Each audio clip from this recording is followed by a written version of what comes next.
Hey folks, this is Red Falcon, and in this video I'm going to show you how to use LastPass. So let's start with the basics. What is LastPass? Basically, LastPass is a password vault or password manager that installs in your browser and also on your phone or mobile device. And what it does is it will automatically fill in passwords for you, as well as usernames. And well, that's about it. I think it'd be a lot easier if I just show you. But this is the official LastPass site, lastpass.com. And I'm going to show you the certificate here. There we go. Organized by log me in. There's the expiration. There's the fingerprint. Okay. So what I'm going to do is I'm going to set up a LastPass account on both Firefox and Chrome and do a website and show you how it works. So first thing we want to do is we want to install LastPass. So I've got two browsers. I've got Chrome and Firefox here. I'm going to demonstrate with Firefox first. So what you could do is from the LastPass site, you could click Get LastPass Free, but I actually prefer to go into the add-ons for Chrome and look for it there.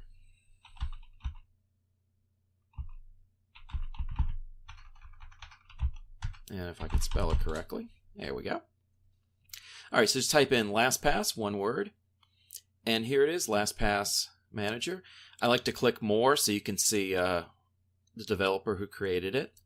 The current version as of this recording is 3.3.1, and you're going to go all the way down here and click Install, and it will install. There it is. It requires a restart, so let's do that. So in Chrome, it's very similar. You go up here and you want to go down to, I believe they're called extensions. Go to More Tools and Extensions. And you want to scroll all the way down here to the bottom and click Get More Extensions. It'll take you to the Chrome Web Store. And again, we want to look for LastPass.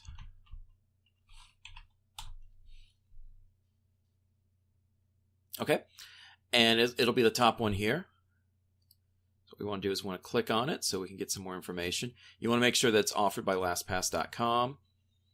There's also some reviews and some additional information. And you want to click Add to Chrome. Add extensions. And it'll check it. And it'll actually have this little bit that downloads. So you can see it's a little more involved with Chrome. There it goes. You'll know it's installed when it's got that a little icon there. So what we're going to do is we're going to close this, reopen it. Okay.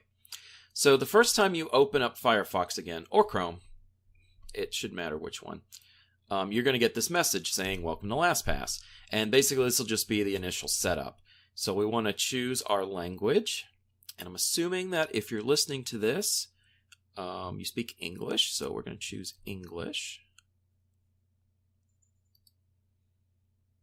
And create an account. You can also select no thanks and then log in, and I'm going to show you how to do that in a little bit. And ask you if you want to choose English, click yes. Okay, so what you're going to do to set up an account is you need to create, you need to have an email address, and you need to create a master password. So what I suggest doing is, for the master password, use something like Diceware to generate a password or passphrase. And if you don't know how to use Diceware, I created a video on how to do that, and I'll link it below so you can look at that. So, I've already got an email address set up. And I already created a master passphrase. I recommend making it at least 26 characters long. All right. And you can set a password reminder. I usually don't do anything like that, so I usually put NA. Also, you can set your time zone here. And of course, you have to agree to their terms of services. If you want to read them, they're available right here. And my one criticism of LastPass, and again, it's when you're dealing with security, it's all about security versus convenience. So I prefer a trust no one solution such as KeePass, but it doesn't have the advantage of being stored in the cloud. So with LastPass, your password data will be encrypted, but it will be stored in LastPass's cloud. So if you're nervous about that, this might not be the right solution for you. But generally, for most people, this is the way to go because it's convenient and it's secure and it's a lot better than reusing passwords. So basically, I like to turn off anything that keeps history or sends anonymous data. Also, this is really important, disable Firefox Password Manager. Firefox is a built-in password manager that is very good, in my opinion, from what I've seen. And so you want to disable that so Firefox won't offer to save passwords, and instead LastPass will do that for you. All right, and we click Create Account. All right, so you need to re-enter your master password. Now, again, this is the Achilles heel of the whole operation. If you forget this password, or someone gets a hold of this password, you just gave someone access to all of your accounts. There we go, and it's creating the account. All right. So depending on how you use your browser, if you have been saving passwords to your browser, you may want to choose the first option. Yes, let me choose which items I want to import into LastPass. For me personally, this is a dedicated virtual machine that I'm just using for these videos, so there are no passwords in here. So I'm going to select the option No, do not support import any insecure items. Okay. Another thing this LastPass can do is it can pre-fill forms for you. So, when you go to order something online, it asks for your name, address, credit card information. LastPass can store all that. I personally don't store that information, but I'll show you what it looks like if you choose to. This is where you can put in all of your information. You create a profile. Obviously, you can choose your language. This is where you can put in all your information. Contact information, credit card information, bank account, any custom fields, any notes. If you choose to use this feature, I recommend that you select this option, require password reprompt. That way, if someone walks up to your computer while you're not there and you leave it unlocked, they won't be able to say order something on a website without your consent. I personally don't put this information, like I said before. It's a personal preference, but if you feel that you trust LastPass enough for this information, to store this information, then by all means, go ahead.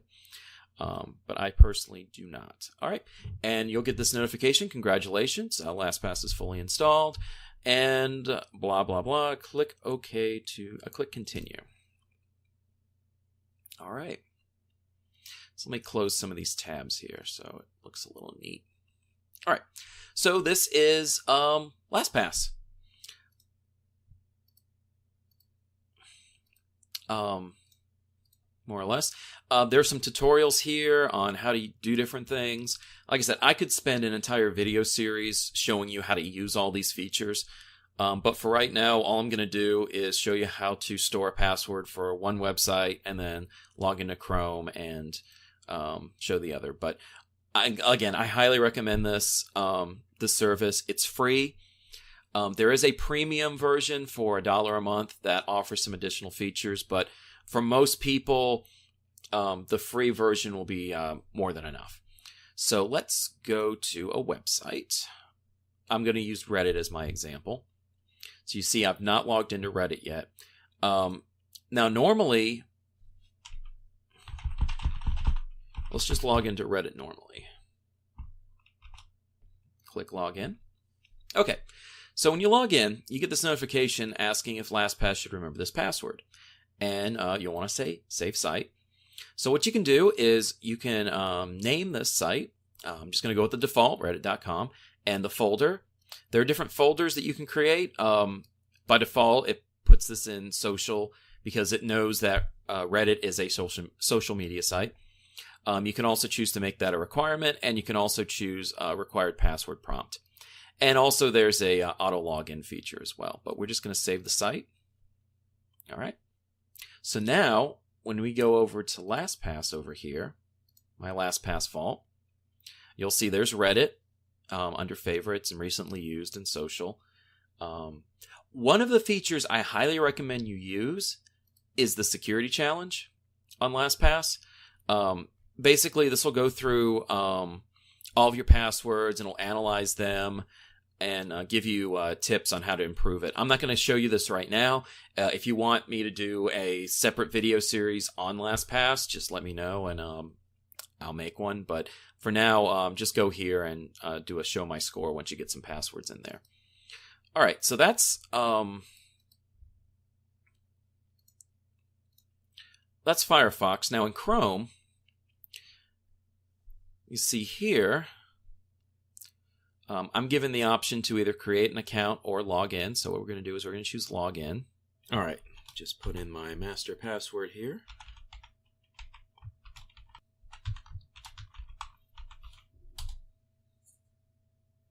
All right. So you probably think it didn't take you anywhere, but if you actually go up here in the upper right corner, you can actually access your vault from here.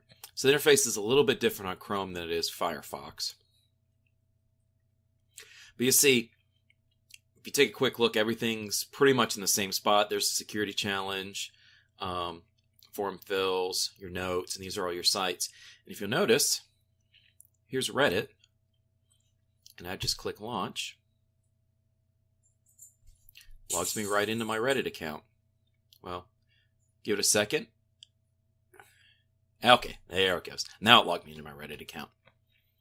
But yeah. So that's pretty much how it works on desktop browsers. Now, I did mention that it is available for mobile devices. It's available for both iOS and Android. So here's what the app looks like on Android. This is the Google Play Store. Make sure you get it. Get the LastPass Password Manager by LastPass. They are listed as a top developer on Android, so let's make sure you verify that before you download it. Make sure you don't get a copycat. And if you go over to the Apple Store, here it is on the Apple Store. See, this one, the seller's a little bit different, but you'll still see that it says LastPass. But yeah, pretty much just install the app, log in with your password, and then you can use your LastPass account to log into websites on your phone. Well, I think that about covers it, or at least the stuff I want to talk about right now. Again, there's so many features built in the LastPass that I could go on for a whole series about it. But I'm going to end the video here. I want to thank you for watching. And if you have any questions, please put them down in the comments below. And as always, stay safe out there.